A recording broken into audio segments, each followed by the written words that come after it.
Magandang araw mo mga boss, mga kalakay. Sunog na po yung aking lutuan.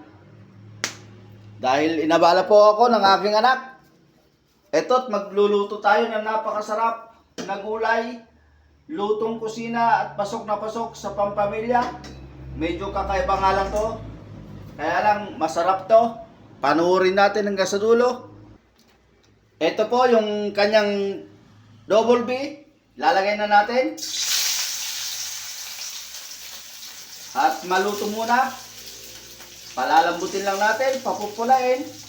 Bago natin ilagay yung mga iba-ibang sangkap. Ayan po. Ito naman po yung kanyang paminta. Lalagyan din natin ng paminta.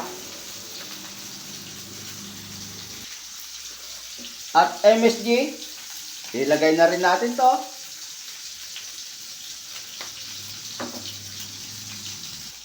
Isunod na natin yung ating pampapalasa. Patis. Patis pa rin po yung ating pampapalasa para lalong sumarap.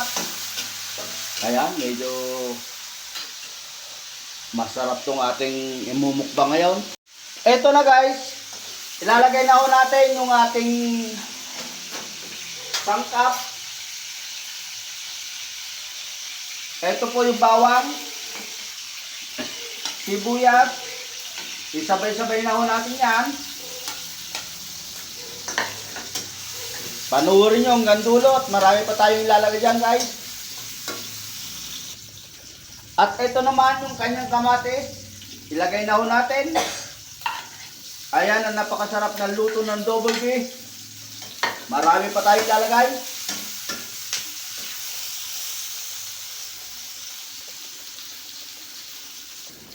Ayan guys, tunubigan natin konti. At lalagyan natin ng pampapalasa ulit. Mas masarap pagka merong konting sabaw. Dahil meron pa tayong lalagay dyan. Ayan, titikman na natin.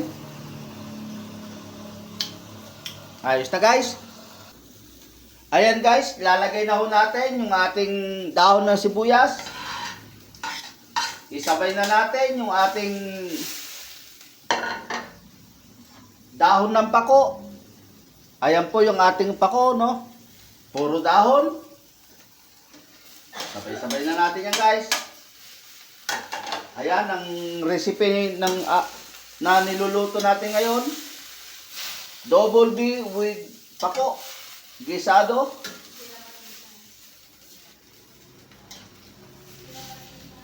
Kinamatisan. Ayan po ang ating pangalan ng ating recipe. Ayan guys. Dahil half cook lang naman ang luto ng pako.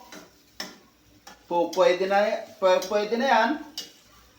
Ayan, first bite natin ulit.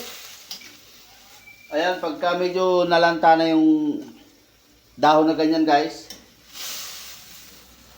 pwede na yan, luto na yan. Ayan, titikman na natin. Yan ang napakasarap na luto ng pako. Ayos guys. Perfect na perfect. All is well po sa ating lahat. Nakatapos na naman tayo ng isang masarap na recipe.